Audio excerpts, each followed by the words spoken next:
Hello, hello. Alors aujourd'hui, je vous fais une petite démo à l'ancienne avec une voix off. Je vais vous passer le début en accéléré, puis ensuite on viendra en temps réel, parce qu'en fait le début c'est pas la démo en elle-même, mais ça m'a semblé instructif de le mettre. En fait, vous vous souvenez de la carte de Noël où j'ai fait des sapins enneigés?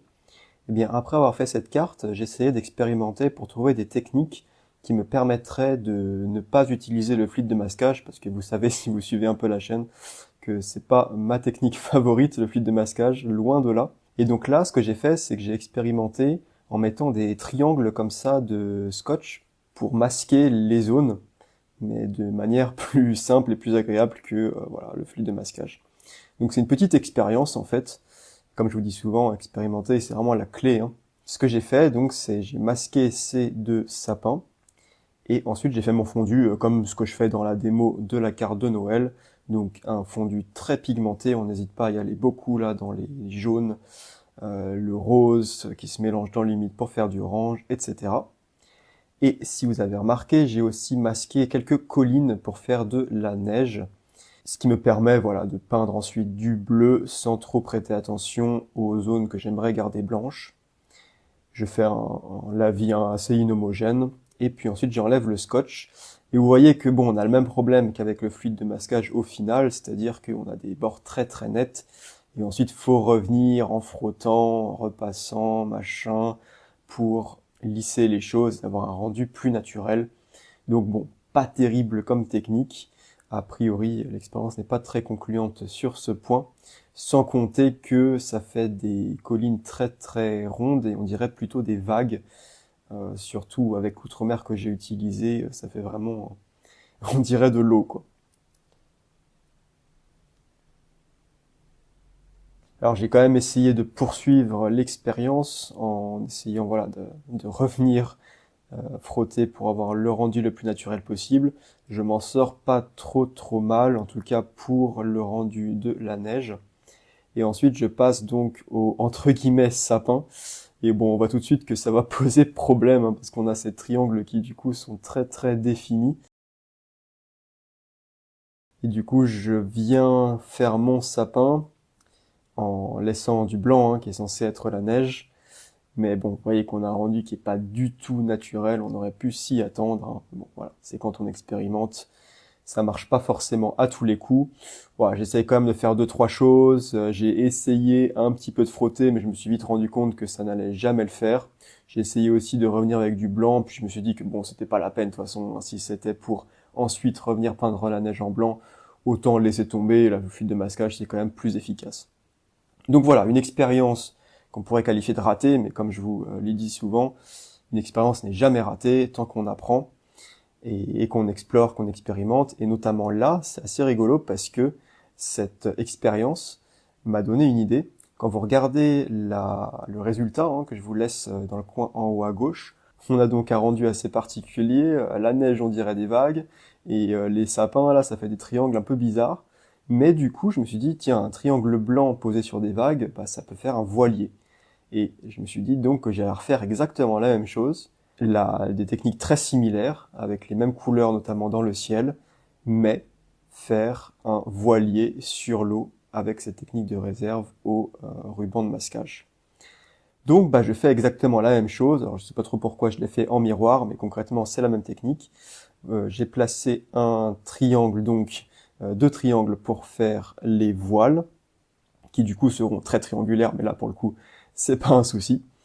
Et une fois que j'ai masqué mes voiles, bah, je peux dans l'humide, hein, après avoir bien humidifié la feuille, je peux balancer ces tons très chauds, ce jaune vif, ce orange vif, rose vif qui se mélange dans l'humide, qui donne un super ciel.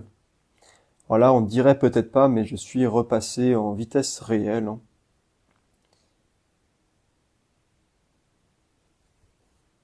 Donc les fondus comme ça, directionnels, où il y a deux couleurs qui se mélangent bien, c'est assez rapide et facile à faire, sur papier coton de préférence, hein. J'ai aussi gardé la petite suggestion de forêt, ce qui va devenir une suggestion de terre au loin.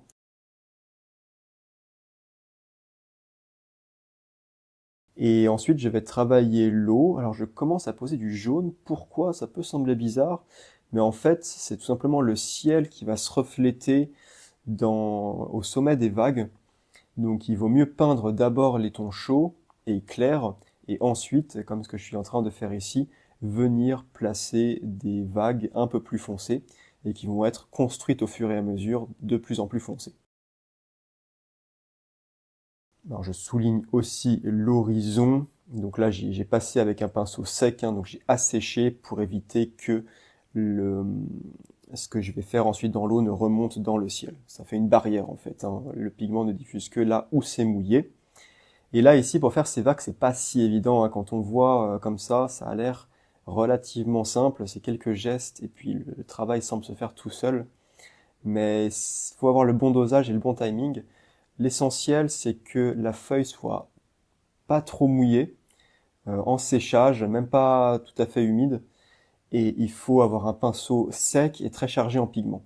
Et vous voyez que même là, ça diffuse.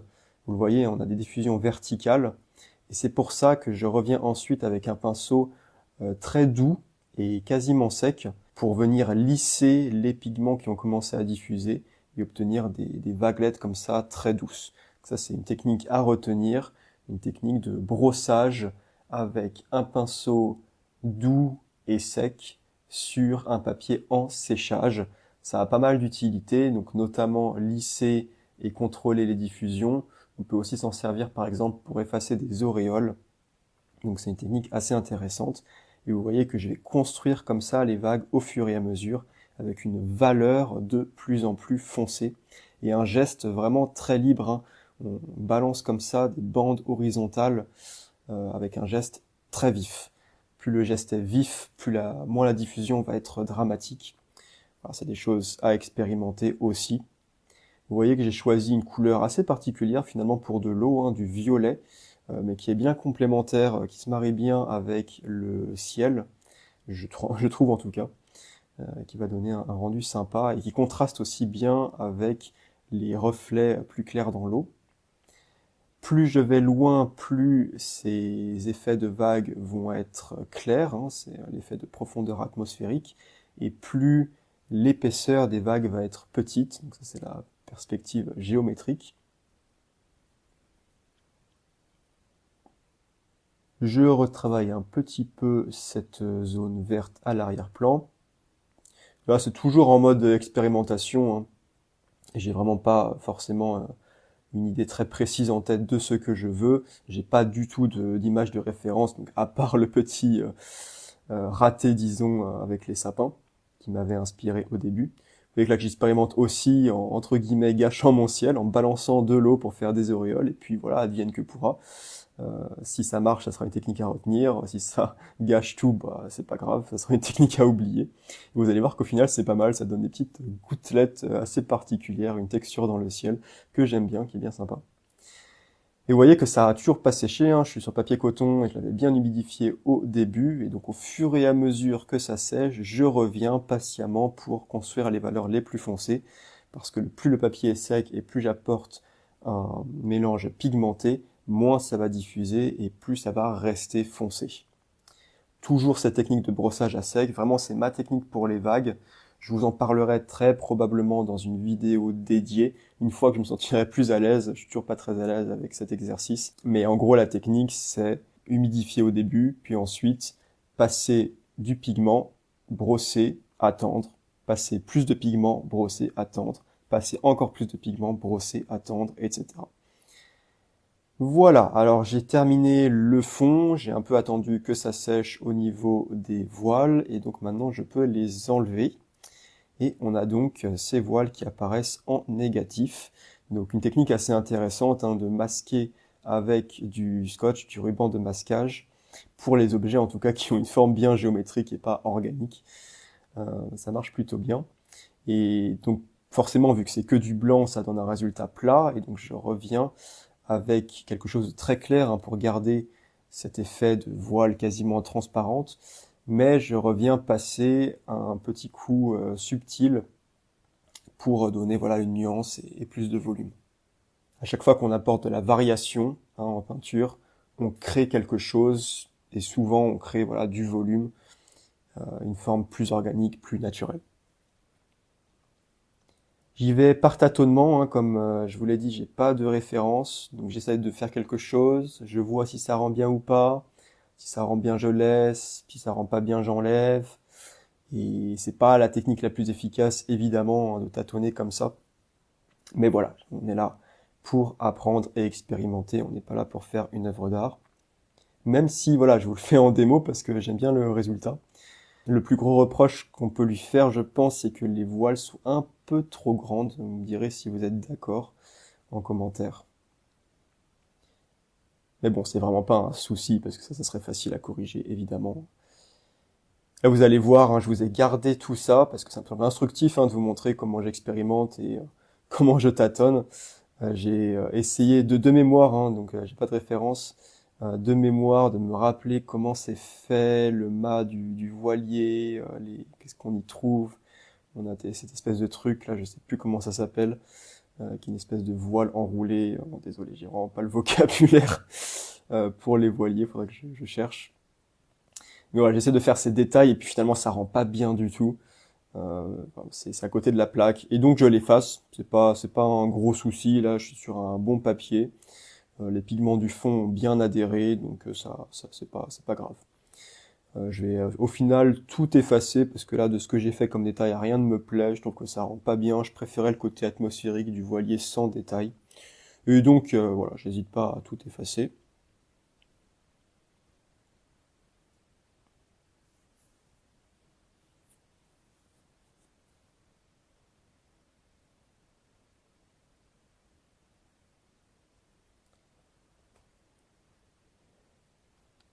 Et du coup, là, vu qu'en effaçant, je dois rapporter de l'humidité, bah, la voile est humide et donc il faut que j'attende encore que ça sèche pour refaire une tentative éventuellement.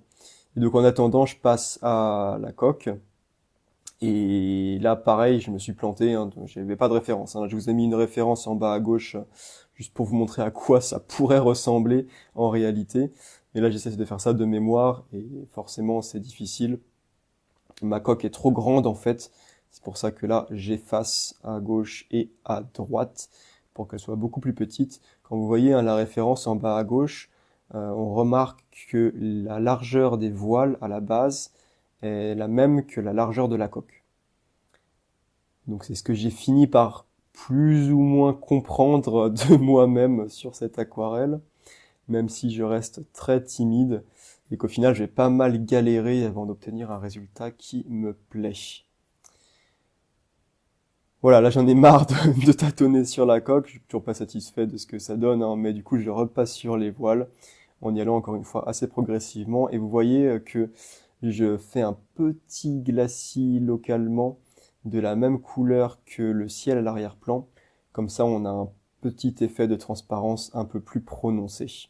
C'est un peu comme si on voyait la couleur du ciel par transparence à travers la voile. Je pense qu'on pourrait largement faire mieux, pousser un peu plus cette astuce. Alors comme la coque ne me plaît pas, j'essaye de la fondre un petit peu dans les vagues parce qu'il ne faut pas qu'on ait l'impression non plus que ça flotte au-dessus de l'eau. Bon, au final, c'est pas terrible. Et vous verrez la version finale, je l'ai un peu retravaillée, c'est un petit peu mieux. Bon, en général, hein, le conseil, c'est prenez des références. Il n'y a aucune honte à avoir des références pour nos peintures, notamment pour des objets assez spécifiques comme ça. Ça simplifie quand même pas mal la vie. Bon, je fais quelques finitions à l'encre blanche, c'est pas forcément nécessaire, mais c'est aussi pour tester cette encre acrylique qui est bien blanche, hein, qui marche pas mal.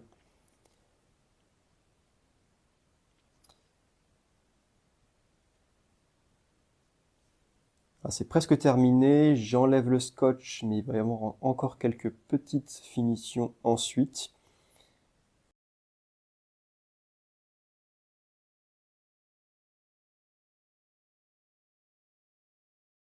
Je reviens encore avec de l'encre. J'étais vraiment curieux de tester à quel point ça allait pouvoir être opaque, donc j'ai vraiment mis une sacrée quantité, vraiment pour l'expérience. Et c'est plutôt bien. On a un blanc assez sympathique, même si on a ce rendu brillant de l'acrylique qui ne se marie pas forcément bien avec l'aquarelle, faut faire un peu attention. Vous voyez que c'est assez rigolo hein, de partir comme ça d'une improvisation, d'une expérience ratée avec ces sapins, cette mauvaise idée finalement de masquer les sapins, de les réserver au ruban de masquage et de peindre la neige trop bleue et du coup se retrouver avec un rendu où on a des triangles blancs qui flottent sur une espèce d'étendue d'eau et qui finalement inspire un voilier, se transforme en voilier, c'est plus de la neige, c'est des vagues, mais avec une technique similaire. C'est plus des sapins, c'est un voilier avec une technique similaire. Et vous voyez comment j'ai pu réutiliser ce ciel. Observer aussi le résultat de mes projections, là, des petites auréoles volontaires que j'ai faites dans le ciel. Je trouve que ça donne vraiment une dynamique sympa. Et j'aime beaucoup le schéma de couleurs qui a été inspiré donc de la carte de Noël. Voilà, tout ça pour vous montrer encore une fois les bienfaits d'expérimenter sans avoir peur de rater et de poursuivre ces expériences encore et encore tant qu'on a des questions. Qu'est-ce que ça rendrait si ces sapins se transformaient en voilier? Qu'est-ce que ça rendrait si je faisais des vagues violettes? Qu'est-ce que ça rendrait un ciel rouge comme ça au-dessus de l'eau?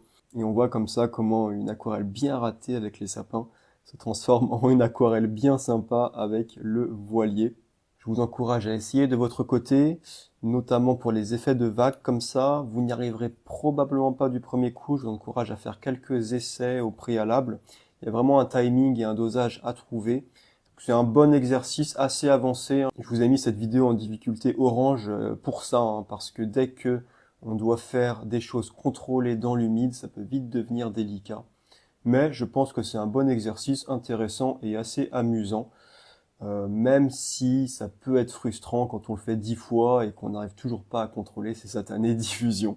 Voilà, n'hésitez pas à me tenir au courant de vos progrès, que ce soit en commentaire ou par mail, et à la prochaine!